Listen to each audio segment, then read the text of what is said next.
Assalamualaikum dan salam sejahtera menceriakan pagi anda bersama kami. Apa khabar Malaysia? Apa khabar semua? Dah nak masuk 2 minggu terakhir sebelum kita nak... Kurang 2 minggu sebenarnya. Ya, lebih kurang 2 minggu lah. Kurang daripada 2 minggu untuk kita menyambut Syawal. Dan mungkin ada rasa kesedihan di situ kerana Ramadan bakal berlalu pergi. Kerana banyak sekali banyak momen-momen yang manis sekali. Yang banyak mendidik diri kita. Yang banyak mengajar kita supaya lebih bersederhana. Bermuhasabah adalah ketika dalam bulan Ramadan ini lebih mensyukuri akan segala-gala nikmat. Dan dalam masa yang sama sebenarnya menggembirakan semua rakyat Malaysia. Tak lama lagi kita bakal sambut Hari Raya Aidilfitri. Dan saya percaya di saat-saat akhir ni ramai yang kelang kabut dan ramai yang bersiap sedia untuk kelengkapan raya kan. Apapun diharapkan anda janganlah orang kata terlebih ataupun membazir di kala membeli, sebab kalau boleh biarlah bersederhana dan berpada-pada. Cik, tahun ni kalau apa Cik? Oh, saya banyak kala lah sebab rambut mata kan. Baru tadi kata bersederhana kan. Macam mana ni? Tapi tetaplah kita pilih satu kala sajalah untuk satu Syawal cukuplah memadai kan. Ya, yang lebih sekarang dah jadi emak-emak ni untuk anak-anak je. Apa penting meraikan. Okey, sebab kata Cik tadi kita dah nak masuk ke dalam fasa membeli belah untuk menyambut perayaan yang bakal berlangsung tak lama lagi. Dan mungkin rakyat Malaysia khasnya di warga kota di Kuala Lumpur yang nak membeli belah Jalan Tuanku Abdul Rahman adalah antara destinasi pilihan. Dan orang kata nak pergi ke sana bersesak-sesak ni. Kalau nak bawa kereta memang susah nak parking kat mana. Tetapi ini satu berita baik untuk anda kita nak kongsikan, di mana operasi LRT, MRT dan monorail akan dilanjutkan hingga 1.30 pagi Sabtu ini.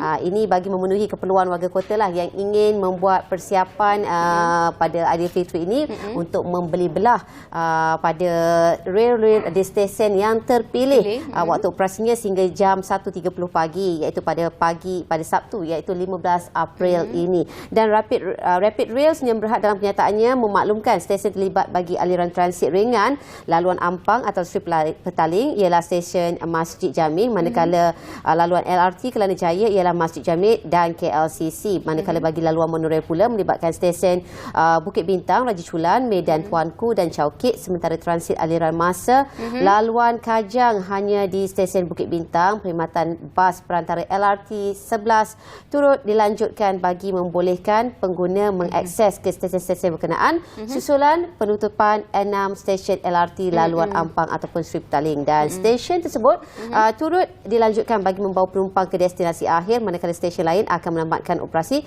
seperti biasa. Dan penumpang juga diminta menggunakan kad Touch and Go ataupun untuk membeli token perjalanan pulang lebih awal untuk mengelakkan berdepan dengan kesesakan yang luar biasa. Itu dia kemudahan yang diberikan dan dilanjutkan waktunya sehingga 1.30 pagi Sabtu ini. Wah, dan memudahkan warga kota khususnya. Kita tak payah nak bersesak-sesak.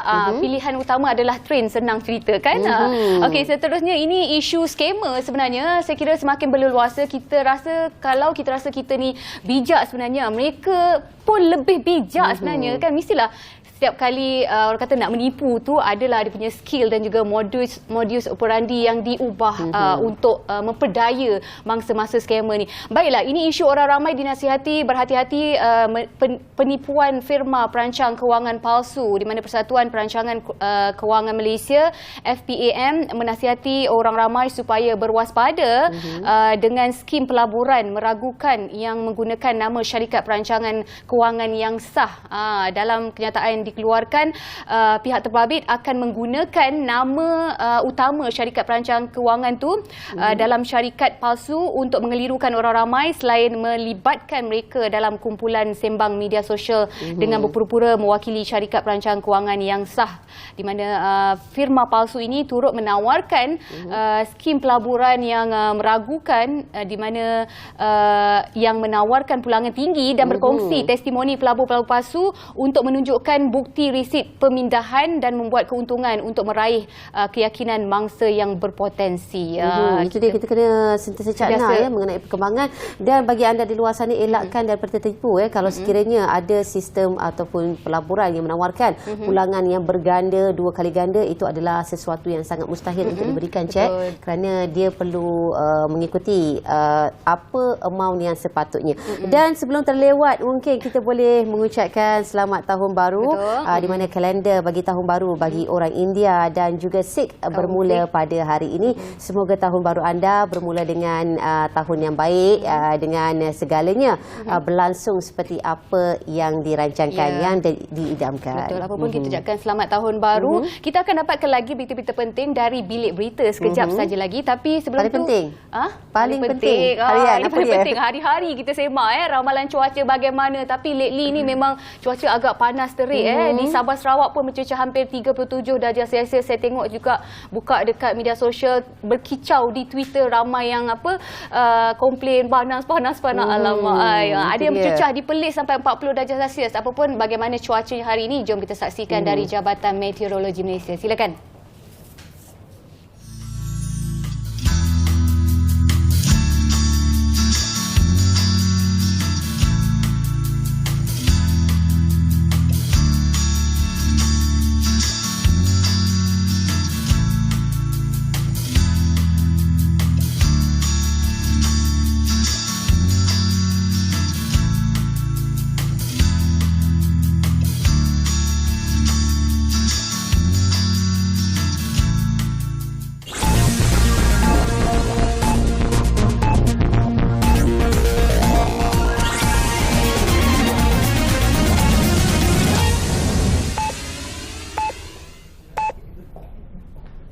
Assalamualaikum dan salam Malaysia Madani.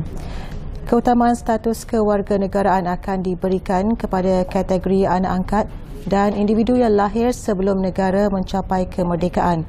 Menteri Dalam Negeri Datuk Seri Saifuddin Nasution Ismail berkata, permohonan membabitkan anak angkat adalah tertinggi daripada jumlah keseluruhan status kewarganegaraan yang masih belum selesai, melibatkan lebih 133,000 permohonan.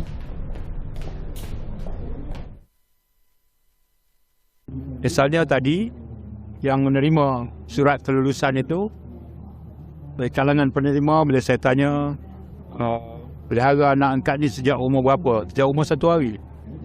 Dah berapa tahun memohon? Dah 12 tahun. Dah berapa tahun memohon? Dah 9 tahun. Jadi, bayangkan kesan kepada mereka selama ini.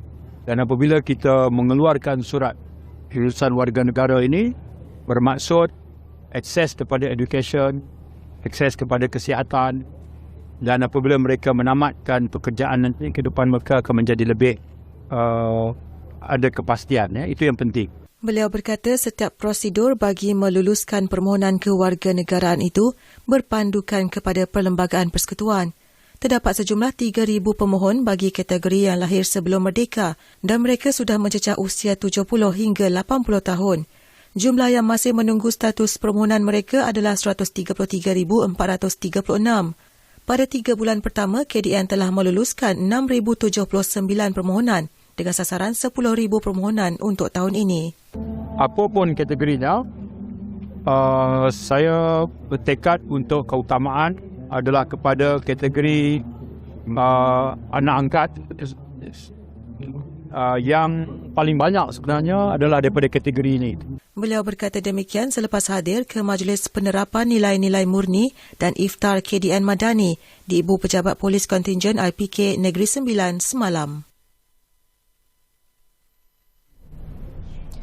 Pakatan Harapan di 6 negeri diminta memulakan rundingan pengagihan kerusi Dewan Undangan Negeri DUN bersama Barisan Nasional bagi menghadapi pilihan raya negeri tahun ini.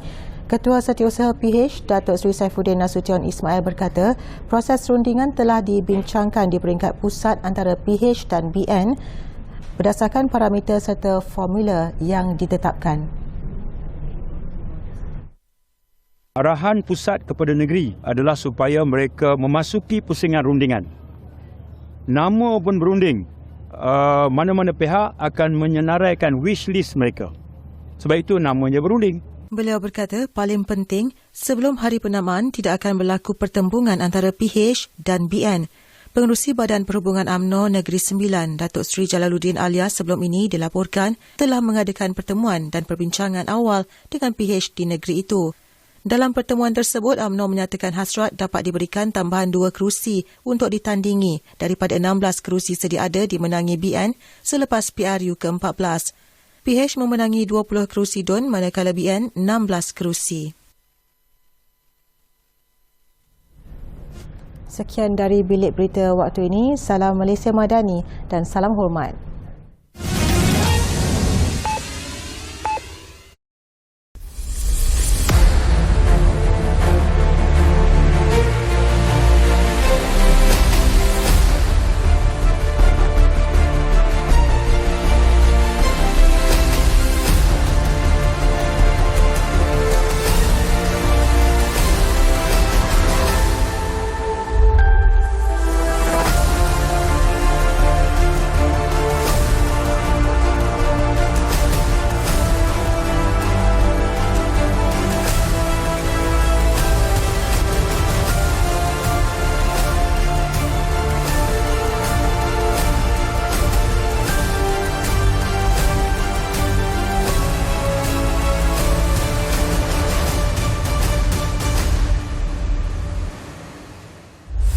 Saksikan program khas Kami Juga Ada Perasaan hanya di Bernama TV.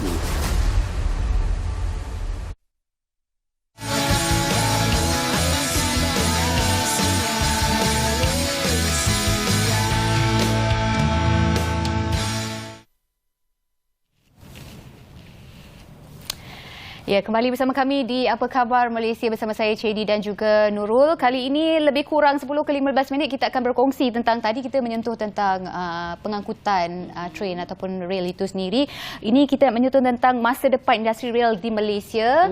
Tentunya kita bersama dengan tetamu yang cukup istimewa pada pagi ini. Kita menjemput Profesor Madya Teknologi Dr. Wan Mazlina Wan Muhammad selaku Ketua Perundingan Institut Pengangkutan Malaysia Mitrans dari Universiti Teknologi Mara UiTM Malaysia. Baik, terima kasih Doktor atas kesudian. Selamat berpuasa. Selamat berpuasa. Pertama kali ke sama kami? Saya pernah bersama bernama tahun 2018 bersama dengan Raj rasanya Bistok. Berjodoh kita pada Dan kita punya topik hari ini masa depan industri rail di Malaysia. Dan bagi doktor sendiri keadaan masa depan industri rail di Malaysia bagaimana? Perkembangannya ketika ini kita dapat lihat semakin hari semakin positif. Tetapi adakah ianya menepati keperluan dan juga kehendak pengguna ketika ini? Okey. Terima kasih Puan Hidayah Okey. Dan Cik Lee yes, kita boleh nampak sekarang perkembangan yang positif, terutamanya di bandar lah, di mana kita sekarang LRT 3 sedang berkembang dan juga kita ada MRT dan kita ada juga sekarang ECRL, yang ini yang kita tunggu-tunggu kan, terutamanya bila macam nak balik raya ni kan, ramai orang yang akan ke Pantai Timur. So jalan memang sesak.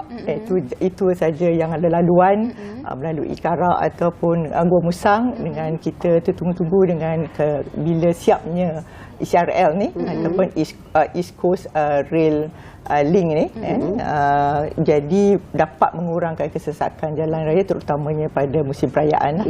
Kalau tidak, semua hanya kena melalui penggunaan kereta persendirian ataupun bas. Satu lagi yang kita nampak di Kuala Lumpur, macam tadi Puan pun berkata banyak promosi sekarang, Prasarana akan bagi untuk musim perayaan dan sebagainya. Tetapi kenapa masih ramai yang kurang mahu menggunakan perkhidmatan rail? Perkhidmatan rail ni memang saya rasa government memang ataupun kerajaan memang bagi tumpuan yang secukupnya. Kita ada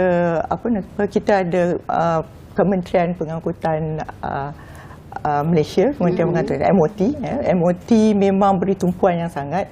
Seperti MOT juga telah menubuhkan NCR, National Rail Centre of Excellence, ataupun sekarang dia akan tukar kepada Malaysian Rail Development Corporation, di mana memang diberi perhatian terutamanya kepada sustainable transportation. Okay, so because rail ni sekarang ni kalau dibandingkan dengan pengangkutan mod yang lain, rail ni adalah paling mampan mampan sustainable sebab rail menggunakan elektrik. Kita tengok kan kalau compare infrastruktur pun dah cukup kan. Jadi yang itu, dan government juga ataupun kerajaan juga telah menandatangani dengan Paris Agreement, di mana kita perlu mengurangkan 45% carbon intensity pada 2030. Okey. Jadi yang ini memang berbanding dengan, walaupun kita cuba mengurangkan emission pollution pollution sebab pencemaran di mana kita tahu bahan bakar kenderaan yang menambahkan pencemaran udara. Jadi kita kena, memang rail ni memang orang kata diberi keutamaan.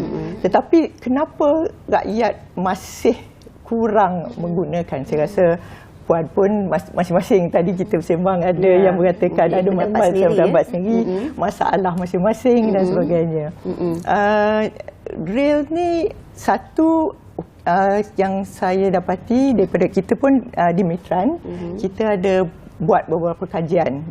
Kita pernah, kita juga selalu menjadi perunding kepada pihak prasarana, di mana setiap tahun kita akan buat kajian mengenai customer expectation satisfaction survey.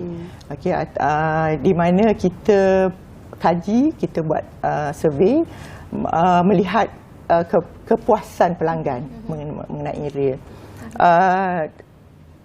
Yang satu adalah yang kita dapat banyak bila daripada survey itu, kita dapati pelanggan tidak puas reliability lah. Dia ketepatan waktu. Jadi macam bila tak reliable tu, orang dia serit kan, dia takut kan, dia nak naik kan. Jadi terutamanya kita baru habis MCO, di mana perkhidmatan sebelum ni banyak yang dikurangkan. Jadi bila dikurangkan, jadi macam kata orang dah selesa masa MCO tu dengan penjarakan sosial dan sebagainya. Orang dah awam dah selesa dengan kenderaan sendiri. Jadi dia dah selesa. So bila sekarang ni dah balik ke normal, jadi dia nak adjust balik kan, dah selesa. Mana maksud doktor memakan masa lah untuk mendidik kembali masyarakat untuk kembali menggunakan perkhidmatan. Perkhidmatan. Okey. Baik, doktor, kita tahu sejarah pengangkutan rel dekat Malaysia ni dah wujud dah lama, 1875 lagi. Apa yang doktor boleh katakan, gambaran doktor bagaimana untuk jangka masa akan datang relevan tak lagi jaringan pengangkutan rel di Malaysia ni? Okey, kalau kita tengok balik sejarah, sebenarnya rel ini masa 1985 tu, 1885 dah lebih daripada 100 tahun. Sejarahnya adalah rel kita, pengangkutan adalah untuk kargo ataupun barangan. Iaitu masa tu kita buat untuk negeri Perak dan juga Selangor, di mana untuk mengangkat biji timah. Jadi bila adanya pengangkutan rel ni, kos dapat dikurangkan dan bandar-bandar sekeliling tu makin pesat membangun. Kemudian baru dalam tahun 19 lebih baru kita ada untuk pengangkutan penumpang. Tapi itu pun untuk jarak jauh lah. Kita jarak jauh, macam kita daripada bila pergi ke utara ataupun ke selatan, hingga ke Padang Besar dan sebagainya. And then bila dalam tahun 2000 lebih baru kita mula dalam pasal pengangkutan di bandar, dan kita tumpukan kepada dengan adanya light komuter. Kita bermula dengan komuter, dengan barulah kemudian LRT, monorail dan kemudian MRT dan sebagainya. Dan jadi memang kalau kita negara maju memang rail ni adalah satu pengangkutan yang utama. Saya pun baru pulang daripada negeri China dan memang kita akuilah negeri China berkembang dengan begitu pesatnya dengan rangkaian rail. Dan negeri China ni sekarang dah menjadi negara yang terkehadapan. Dia dah ada dengan rail yang paling laju sekarang kalau berbanding dengan dulu di Eropah lah kan. Sekarang China pun even sudah menandingi Jepun.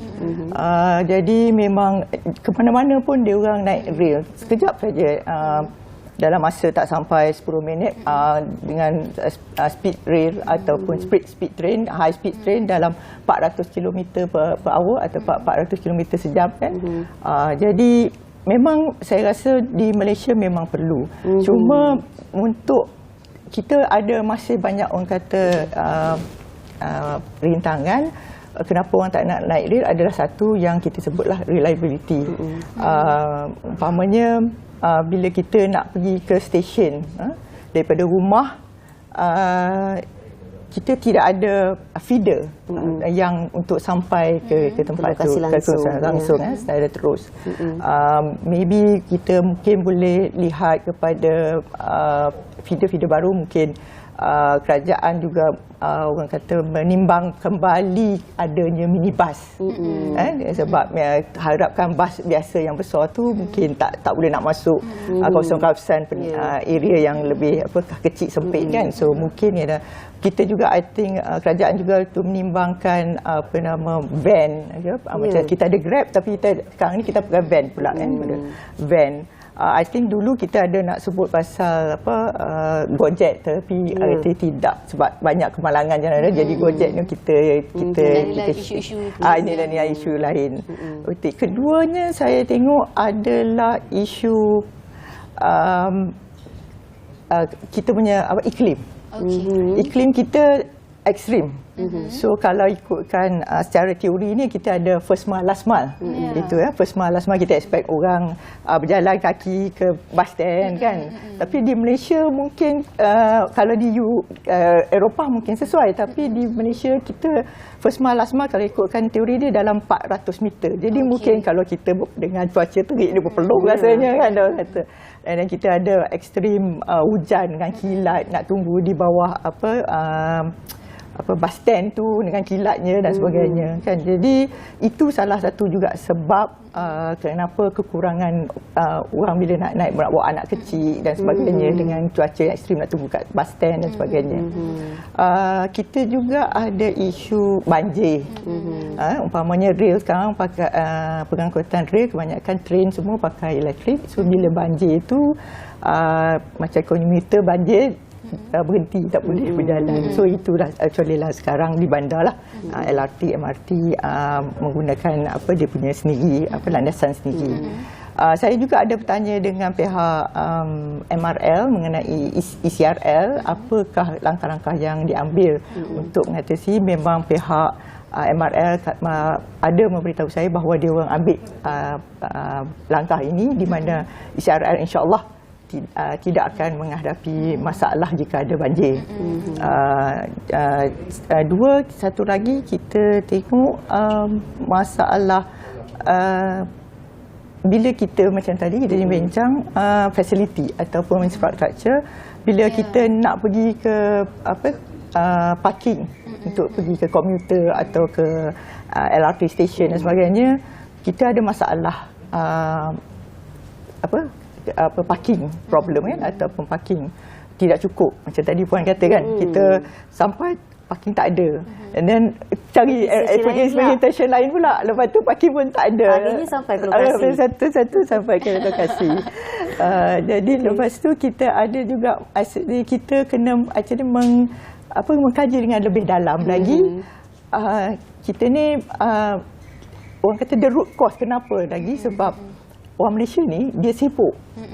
Kita bukan pergi satu destinasi saja. umpamanya kalau yang macam saya rasa puan-puan masih muda ni, ada anak-anak yang bersekolah kan.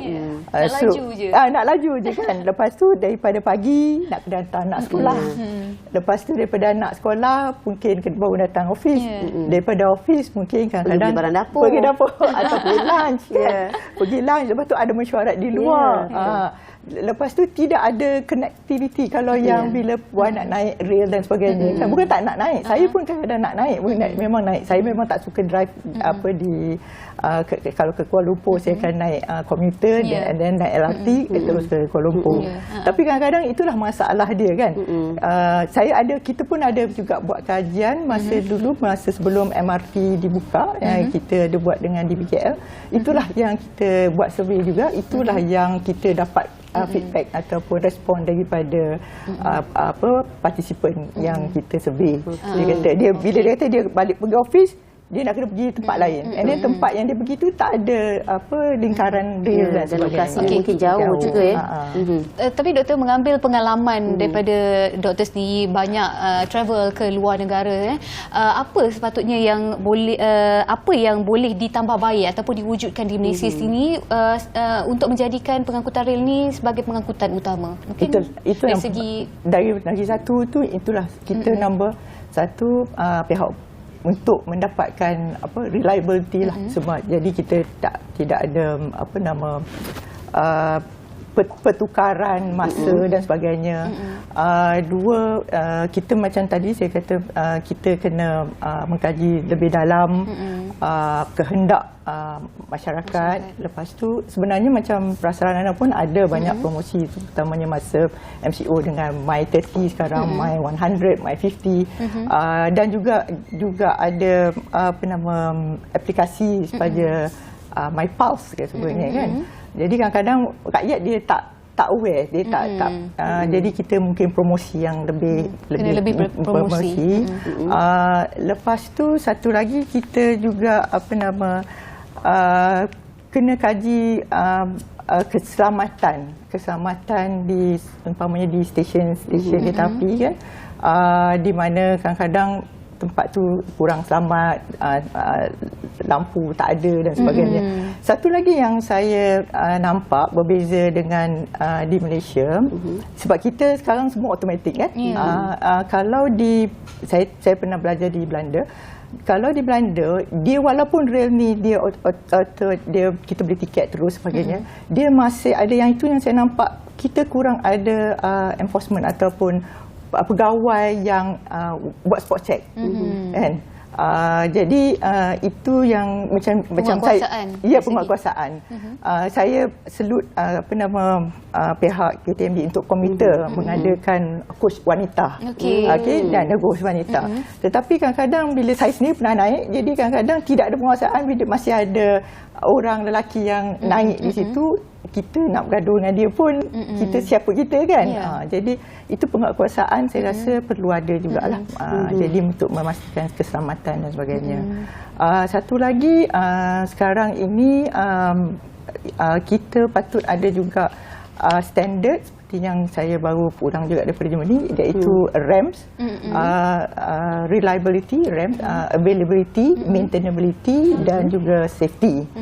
Standard yang mana patut juga kita terapkan supaya bila kita dah boleh predik kerosakan ataupun jangka bila kerosakan, bila buat penyegaraan dan sebagainya. Itu antara yang dapat kita kongsikan juga. Ya, itu antara perancangan lah untuk dalam masa yang sama untuk kita mendidik masyarakat kita supaya kembali ataupun ramai-ramai kita menaiki kenderaan awam, iaitu bagi mengelakkan kesesakan lalu lintas luar biasa. Dan tak seharusnya berlaku kerana kita dah berdepan dengan keadaan negara maju, negara moden, dan seharusnya pemikiran kita juga moden. Dan terima kasih kita ucapkan kepada tetamu kita, iaitu Profesor Mahdia, teknologis Dr. Wan Mazlina Wan Muhammad daripada Mitrans, atas perkongsian yang saya kirakan cukup memberikan manfaat kepada kita semua. Dan sebelum kita nak berhenti rehat seketika, kita nak tahu juga bingkisan ini berkaitan dengan Arab Saudi sumbang 25 tan kurma kepada masyarakat Malaysia. Jadi saya pun berkesempatan dapatkan daripada producer. Jom kita saksikan. Bertempat di Pejabat Atasye Agama Kedutaan Arab Saudi di Kuala Lumpur, telah berlangsung satu majlis penyampaian sumbangan kurma dari Kerajaan Arab Saudi kepada beberapa buah IPT dan NGO di Malaysia. Majlis berkenaan disempurnakan oleh Duta Besar Arab Saudi ke Malaysia, Mesa Ibrahim Al-Sulaim, sambil disaksikan oleh Ketua Pengarah JAKIM, Datuk Hajah Hakimah Muhammad Yusof. Dalam ucapan aluannya, Mesa Ibrahim Al-Sulaim berkata, sumbangan kurma berkenaan merupakan sebahagian dari acara rasmi yang dijalankan oleh Khadimul Haramain Al-Sharifain bermula dari era pemerintahan almarhum Raja Fahad bin Abdul Aziz sehinggalah ke pemerintahan Raja Salman Hafizahullah sambil dibantu oleh Putera Mahkota Arab Saudi Muhammad bin Salman Hafizahullah. Katanya lagi, segala usaha yang dijalankan oleh pemerintah Arab Saudi ini adalah manifestasi keprihatinan penjaga dua tanah suci umat Islam dalam memberikan perkhidmatan dan sokongan kepada semua umat Islam di seluruh dunia.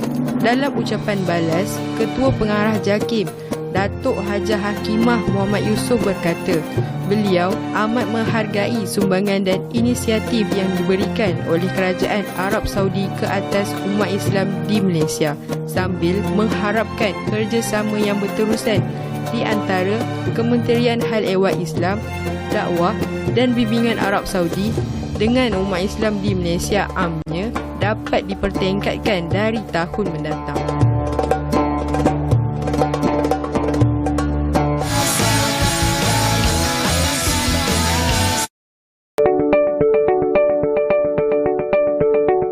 Dekat pilihan raya, mari pembesar-pembesar yang tak pernah bercakap soal kemiskinan, yang sakau duit orang, duk bagi tiap-tiap rumah wang. Kita tak mahu kerja macam tu. Kita nak supaya hasil itu dibantu terus.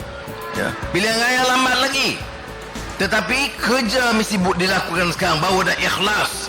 Alhamdulillah. Ini masa ada kuasa, sakau wang. Mari pilihan raya, ambil wang, bagi kita tiap rumah. Orang pun goyang iman dia. Jadi kali ini saudara kena bersama dengan kita. Hentikan kerja-kerja rasuah dan penipuan ini. Bangunkan rakyat dengan bersih dan jaga negeri ini. Semalam pulang dari negara China. Alhamdulillah, satu kejayaan luar biasa bagi negara. Tetapi saya tekankan di akhir itu, kerana apa? Kerana pasukan rakan-rakan menteri yang bertugas sebelumnya dengan jabatan-jabatan, pegawai, bukan saja matrik, maida, tetapi seluruh jabatan. Dia memberi keyakinan baru bila kita politik itu stabil. Dia memberi keyakinan baru bila ease of doing business itu jelas. Dia menambah keyakinan labur bila kita berikan ketetapan jelas bahawa harus ada kaedah baru yang lebih cekap, yang lebih bersih. Kita tak boleh nafikan masih ada. Saya pun masih dengar kadang-kadang dikata orang minta komisen dari pejabat saya, pejabat menteri, pejabat juga pegawai. Ini kerana budaya lama itu mau dibersihkan itu.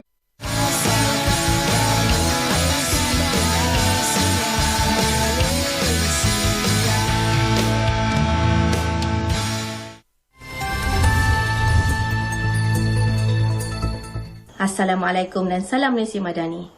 Sempena Ramadan ini, seorang suri rumah Nur Aiman Nadia berusia 31 tahun dari projek perumahan rakyat PPR di sini sudah berjaya menjual lebih 3,600 biji akuk pelbagai perisa termasuk jagung, pandan dan biasa. Apa yang lebih menarik, Nur Aiman Nadia bertindak lebih kreatif apabila menggunakan pembakar kek cawan untuk membakar kuih tradisional yang terkenal di pantai timur itu berbanding kaedah tradisional menggunakan dapur arang. Malah belia yang sudah 6 tahun menjual akuk berkata, rata-rata pelanggan juga berpuas hati dengan rasa akuk yang dijual tidak berbeza berbanding dengan akuk yang dibakar menggunakan dapur arang. Menurutnya, dapur arang tidak dapat digunakan memandangkan ruang rumah yang sempit dan tinggal di rumah flat. Jadi menggunakan pembakar jenis ini katanya sangat mudah kerana ia juga dapat dijadikan sebagai bekas acuan. Biasanya, beliau akan menghabiskan masa lebih 4 jam untuk proses membuat adunan, membakar dan memasukkan akuk ke dalam pek individu untuk dihantar ke gerai-gerai ataupun kepada pelanggan mengikut permintaan. Nur Aiman Nadia berkata, akuk jagung mendapat permintaan yang paling tinggi.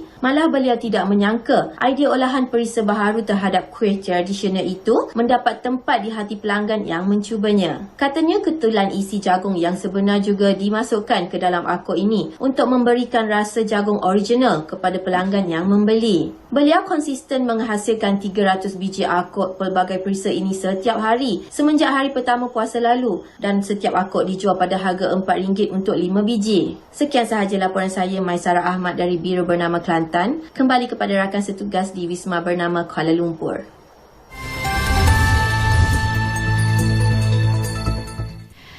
Ya, itu cek kuih akuk cara pembuatan dengan versi moden. Kalau dulu kita tengok mungkin bakar di atas arang.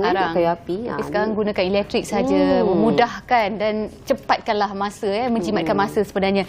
Itu dia teringin pula kuih akuk tak apa. Nanti dah nak kat berbuka, kita ke Bazar Ramadan cari kuih akuk. Itu menyentuh tentang kuih akuk. Ingat, makan juga, kesihatan kena jaga. Baik, menyentuh tentang bulan puasa ni, kita tahu bulan yang penuh dengan hikmah dan juga kebaikan, dan kita tahu bulan puasa juga mengajar kita sebenarnya untuk menjaga kesihatan, dan bila kita berpuasa kita meningkatkan taraf kesihatan kita sendiri, termasuklah kita dapat mencegah daripada terjadinya banyak penyakit. So bila kita nak cegah ni, kita kena sentiasalah bersenam ataupun buat latihan. Tapi kalau bulan puasa nak bersenam, nak buat latihan, bagaimana pula Itu dia, bukanlah kita individu penting nak menjawabnya. Kita membawakan pakar di sini, iaitu Dr. Muhammad Nasruddin Nahrudin, merupakan pensyarah Fakulti Sukan dan Sains Exercise Universiti Malaysia. Universiti Malaya. Apa khabar doktor? Sihat ya? Baik, alhamdulillah.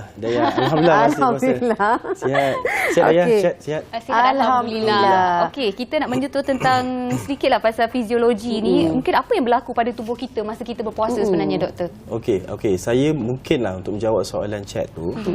Sebab tu kita berpuasa ni, saya boleh bahagikan kepada beberapa fasa lah. Satu, fasa akut. Akut ni kita maksudnya bila kita puasa, apa yang jadi immediately pada tubuh kita. Dan satu lagi, fasa yang dah beberapa hari atau beberapa minggu kita berpuasa. Okey, saya kupaskan yang immediate punya response lah, our physiological response selepas kita cut calorie intake lah, ataupun kita deprive our calorie intake. Untuk kata dalam pukul 8.30 sampai ke pukul 12 tu, ini adalah fasa orang kata glycogen depletion lah. Maksudnya kita punya otot kita ni, dia ada simpanan glycogen dia. Glycogen ni untuk tujuan untuk fisiologi tubuh lah, untuk hasilkan tenaga, untuk otak kita berfungsi kan. Dia akan slowly dia akan depleted. Sebab kita tak ada yang nak replace dia. Dia akan berlaku waktu itu. Kemudian pukul 12 tu dia peak depletion. Waktu peak depletion ni lah yang kita rasa sengsara lah, katakan. Kita rasa, ya Allah, kita terbayang cendol lah, kita terbayang macam-macam. Itu memang kita ni lah yang berlaku. Dan apabila kita deprive our calorie intake ni dalam tempoh yang pertama ni, dalam pukul 8 sampai pukul 12 ni, satu lagi yang akan terembes, hormon yang akan terembes adalah kortisol. Tahap kortisol ni adalah hormon stres lah. Hormon stres ni akan meningkat. Dan selain daripada kortisol, epinefrin. Epinefrin adalah sama juga macam kortisol, dia adalah hormon stres. Ini akan meningkat, dan bila dia meningkat, predominan untuk badan kita ni untuk menggunakan karbohidrat sebagai sumber tenaga adalah tinggilah. Jadi dia, maksudnya apa di sini? Maksudnya itu nanti cepat sangat kantoi puasa tu. Itulah. Maksudnya kita akan bergandalah penggunaan glycogen dalam tubuh tu. Itu kita rasa sangat lapar. Kemudian pada masih dalam fasa akut, tapi selepas jam 12 lah, jam 1 tu, badan kita dah mula untuk shift kita punya fuel utilization atau penggunaan tenaga tu dengan menggunakan simpanan lemak lah. Dia memang bijak lah. glycogen deplete, and then dia akan break down katalah adipose tissue yang lemak-lemak di bawah kulit ni, dia akan terpecah untuk sebagai subsidiary lah untuk kita cover balik glycogen depletion yang dah berlaku tu. Itu dalam fasa akut. Kemudian kalau kita bincang pada beberapa minggu, kalau kita berpuasa ni, dia ada perubahan juga. Sebab kita punya topik ni berkaitan kesihatan, saya suka untuk kaitkan kita punya perbincangan pagi ni dengan masalah jantung lah. Okay, masalah jantung yang mana kita tahu di Malaysia ni, kalau mungkin saya boleh kongsi sikit lah laporan daripada Jabatan Perangkaan pada tahun 2020 dan 2021 lah. Okay, pembunuh nombor 1 di Malaysia ini adalah bukan COVID walaupun tahun 2020 ni, tapi adalah masalah jantung, masalah kardiovaskular. Maksudnya kesihatan jantung kita tak berapa nak tahap yang optimum, berada pada 17%. Kalau kita nak banding-banding punca kematian ni daripada kebalangan jalan raya, bunuh diri dan sebagainya lah, COVID lah, virus dan sebagainya. Nombor 1, 17% tu disebabkan oleh cardiovascular heart disease. Nombor 2 adalah disebabkan oleh masalah paru-paru, okey, pneumonia macam-macam. Kemudian itu tak silap saya 10.4% atau 14.4%, maaf saya. Kemudian yang ketiga adalah cerebrovascular disease. Cerebrovascular disease ni adalah penyakit berkaitan dengan stroke lah. Maksudnya stroke masih berkaitan dengan darah. Jadi apa yang saya boleh rangkumkan lah, yang pertama dan yang ketiga ni dia masalah darah. Masalah apa yang berlaku kena dengan pemakanan lah. Non-communicable disease, apa yang kita letak dalam tubuh kita tu, jadi makanan. Dan apa yang lebih membimbangkan, chat dengan Daya, masalah ini, masalah 3 pembunuh utama ni, terutama yang 1 dan yang ketiga ni, dia telah mula menyerang golongan muda di bawah umur 40 tahun. Itu lebih membimbangkan. Ya, betul. Jadi mungkin saya tak tahulah sebab apa, mungkin stres ke kan, kos hidup tinggi kan. Benda itu boleh menyumbang kepada stres. Jadi macam mana kita reflect dengan amalan berpuasa ni? Okey, banyak kajian lah yang saya baca, sebab bidang saya adalah bidang kajian saya adalah bidang berkenaan dengan calorie restriction, deprivation. Jadi saya ada buat banyaklah review berkenaan dengan intermittent fasting. Biasa dengar intermittent fasting. Ramadan adalah kategori intermittent fasting lah. Apa yang menariknya dan yang saya boleh kongsi kepada semua, sebenarnya bila badan kita mula menggunakan fat as the predominant source of energy, yang masa yang saya terangkan tadi, yang pada fasa akut, eventually lemak yang kita gunakan untuk hasilkan tenaga ni akan hantar ke hati, dan hati akan menghasilkan mensintesis banyak HDL. Pernah dengar HDL? High density lipoprotein. Ini adalah sebenarnya indikator kepada risiko masalah jantung, serangan jantung. Lebih banyak badan kita hasilkan high density lipoprotein, lebih kurang risiko seorang itu mendapat serangan jantung dan juga stroke lah. Sebab dua-dua ni dia punya mekanisme ni sama. Maksudnya salur darah tu menyempit. Jadi ianya adalah sesuai lah dengan negara kita yang kita setiap tahun ada 1 bulan berpuasa. Saya rasa sangat cantik lah untuk kita amalkan puasa tu untuk kita kurangkan percentage serangan jantung. Itu adalah dalam jangka panjang lah, kesan jangka panjang amalan berpuasa.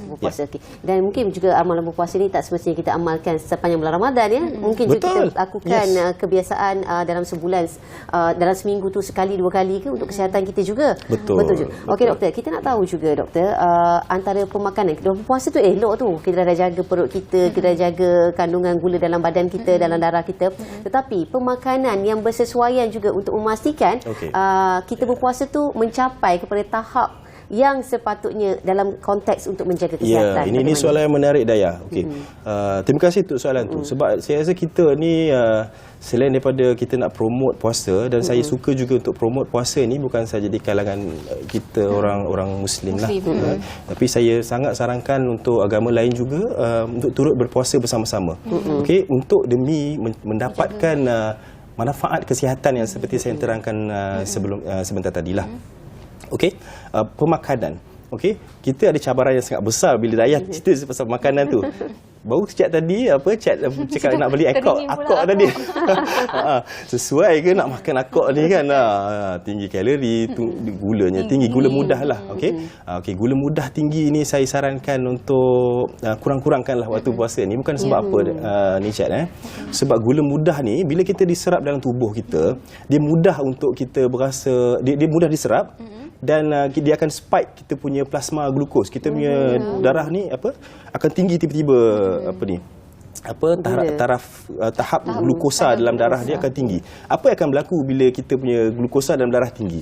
Untuk rendahkan glukosa dalam darah ni, badan kita akan rembeskan insulin. Tapi masalahnya insulin ni dia mengambil masa yang agak lama untuk turun. Dia akan naik. Gula yang mudah tu dah serap dah peak, kemudian dia dah serap, dia akan rendah balik, dia akan normal balik lah. Tapi insulin ni dia nakal sikit. Dia akan terus berada di dalam darah kita lah. Dan insulin ni akan membuatkan kita rasa lapar.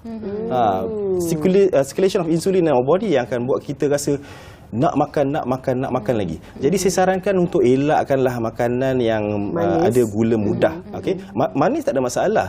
Tapi kalau kita dapat ambil sumber makanan manis tu daripada kompleks sugar, contohnya kompleks sugar ni macam contohnya oat. Saya tahu benda ni benda yang orang tak suka makan, tapi itulah yang baik untuk badan kita lah. Jadi kompleks sugar ataupun atau dalam ringkasnya dalam glycemic index yang rendah lah, dalam julat antara 0 hingga 55. Glycemic index glycemic. Saya yakin ramai penonton juga biasa dengar ni. Jadi dia punya prinsipnya adalah untuk kita lambatkan rasa lapar tu dan kita tak demand macam-macam nak makan lah. Kemudian apa yang saya sarankan pemakanan selain daripada itu adalah banyak ambil makanan-makanan yang ada omega 3 dan omega 6 yang baiklah. Essential fatty acid lah. Omega 3 dan 6 ni tujuan dia untuk apa? Ini adalah dalam kategori polyunsaturated fatty acid lah. Dan benda tu akan membantu untuk sintesis lebih banyak HDL, dan HDL ni akan membuatkan kita punya salur darah tu lebih sihat. Itu dia nak tahu pasal makan, nak elakkan makanan manis yang best time bulan puasa ni memang susah. Betul. Tapi itulah kalau boleh kita elakkanlah mengambil makanan-makanan manis. Tapi daripada sumber yang betul lah, gula tu. Kita nak tahu juga antara gula apa yang boleh ambil, tapi kita nak berhenti rehat seketika. Tapi kembali selepas ini, jangan ke mana-mana.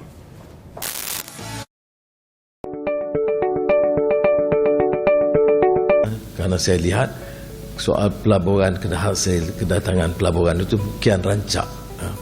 Dan bila umpamanya AWS masuk, mana beberapa minat negara lain untuk mengasaskan data center itu dah banyak. Termasuk negara China, daripada Singapura dan beberapa negara lain. Kalau hanya kita tunggu pelaburan, kita tak siapkan jentera kemahiran, pekerjaan, infrastruktur, itu akan jadi masalah. Bila mereka masuk, keperluan-keperluan prasarana kian bertambah. Dan maknanya walaupun kita baru luluskan belanjawan minggu lalu, kita harus mula melihat kerana keadaan berubah dengan begitu pesat. Jadi semua agensi harus membantu melihat perkara ini. Kita ada 12 agensi termasuk Bank Negara.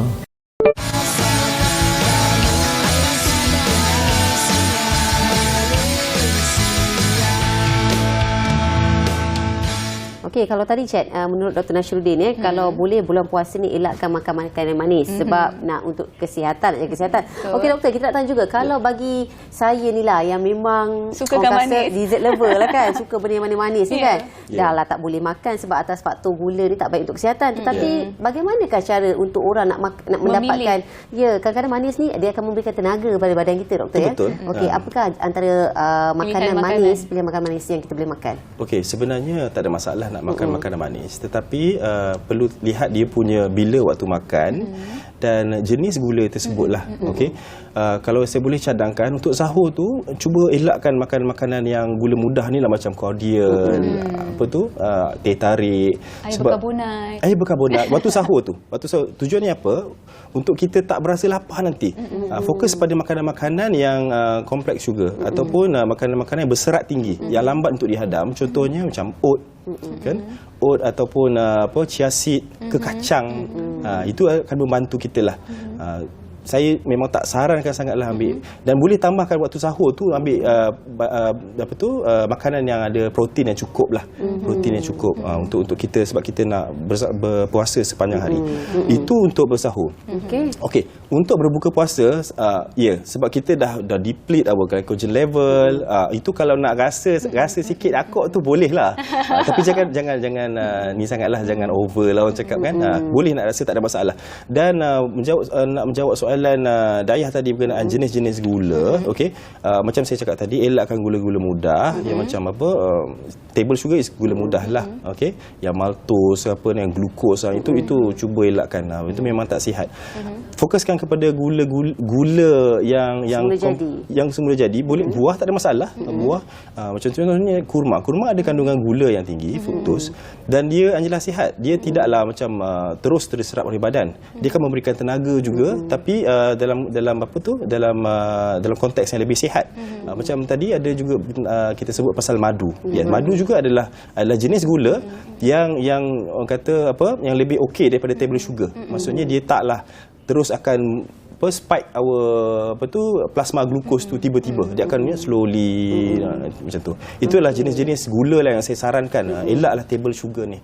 Bukan elak, kurangkanlah. Kita nak cakap elak pun susah juga, susah kan? Di Malaysia ni memang payah sikit lah. Sama pula bulan puasa ni, bulan Ramadan ni. Okey, kalau saya macam doktor katakan tadi kalau bersahur memang saya tak boleh nak masuk dalam badan, kita nak makan oats, kita nak makan makanan yang mungkin menjaga kesihatan. Tapi mungkin ada di antara kita juga yang memilih untuk nak habiskan juadah daripada bazar Ramadan tu tadi. Tapi dalam masa yang sama nak menjaga kesihatan, baik untuk kesihatan kita adalah bersenam juga, dapat membantu untuk bakar semua yang kita makan, terutama gula dalam badan. Waktu yang sesuai di bulan puasa ni bagaimana? Mungkin doktor boleh bagi tips waktu yang sesuai untuk kita bersenam. Ini adalah sangat ideal kalau kita boleh kata kita lakukan senaman lah di waktu bulan puasa ni. Sebab apa? Badan kita dah ingat, macam saya terangkan sebentar tadi, badan kita mula untuk memecahkan tisu adipos kita. Adipos yang ada subcutaneous fat, visceral fat ni, dia akan terurai. Dan macam mana tubuh kita untuk menggunakan bahan yang terurai itu supaya dia tak patah balik jadi fat. Adalah kita melakukan senaman. Jenis senaman yang sesuai untuk kita lakukan pada bulan puasa adalah jenis senaman yang aerobik lah. Yang maksudnya durasinya jangan terlalu ekstrim, jangan terlalu high intense sampai kita termengah-mengah, tak perlu. Sekadar sekitar kurang lebih maksimum pun 65 daripada kadar denyutan jantung, itu sudah memadai. Itu maksimum. Tapi tempohnya perlu lebih daripada 30 minit lah. Baru badan kita akan gunakan lemak itu sebagai predominant source of energy. Itu mungkin sedikit sebanyak lah. Dan saya sarankan untuk lakukan senaman tu juga pada nak dekat-dekat waktu berbuka. Ataupun sebenarnya kalau masih juga boleh buat senaman bebanan atau intensiti tinggi, tapi saya sarankan jangan buat di waktu puasa, waktu fasa berpuasa tu, waktu tak makan tu, tapi buat di waktu malam hari lah. Tujuannya apa? Sebab waktu kita puasa tu, kita punya stres hormon kita akan meningkat. Stres hormon ni dia tak berapa baiklah untuk nak baiki tisu otot kan. Jadi kita fokuskan senaman yang bebanan tu di waktu malam, dan senaman yang aerobik tu kita boleh buat di waktu pagi, tapi jangan terlalu ekstrim. Fokus kepada waktu-waktu nak berbuka tu. Doktor, itu dia antara soalan dia. Kita nak jawab juga antara banyak soalan sebenarnya, ada antara fakta dan mitos. Kadang-kadang kerap kali kita terkeliru kan, dan kita mengamalkan benda yang mazhab salah rupanya cik dia. Doktor, kita nak tanya juga, adakah benar sekiranya puasa itu dapat mengurangkan berat badan?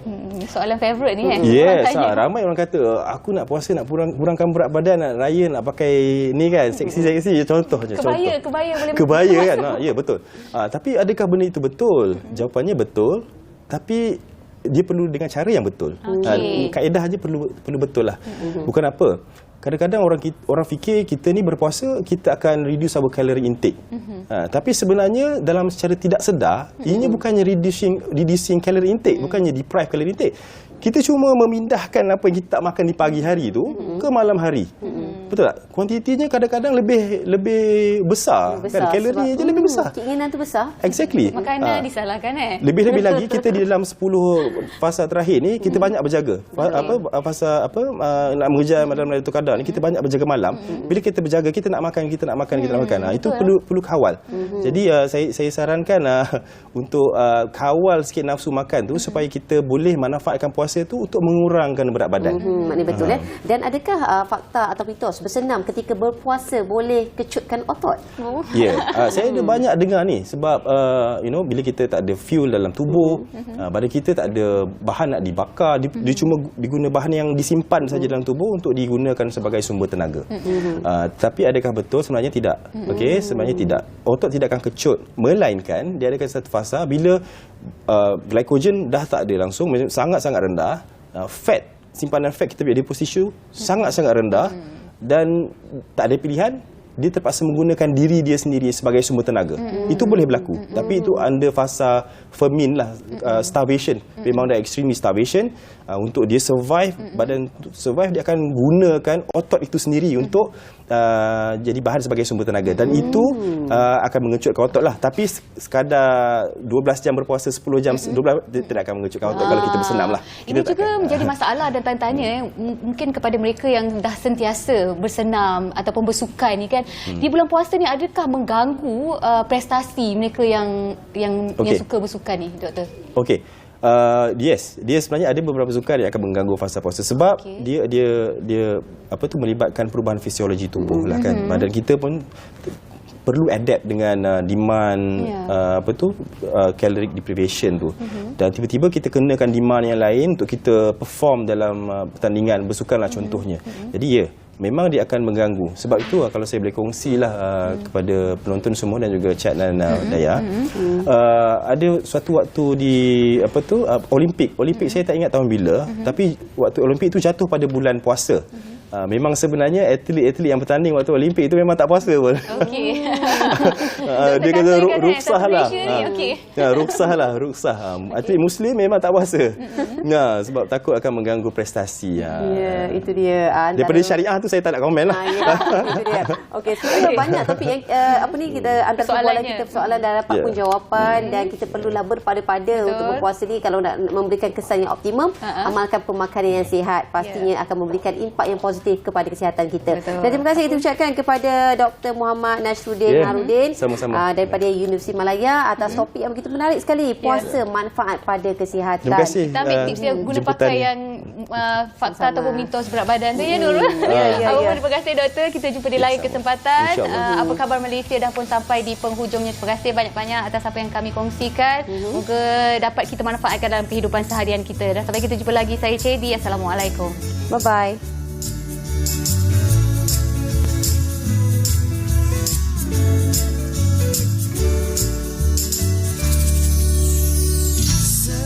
Segar di pagi hari, terus bangkit yakin berdiri. Segala seterusnya.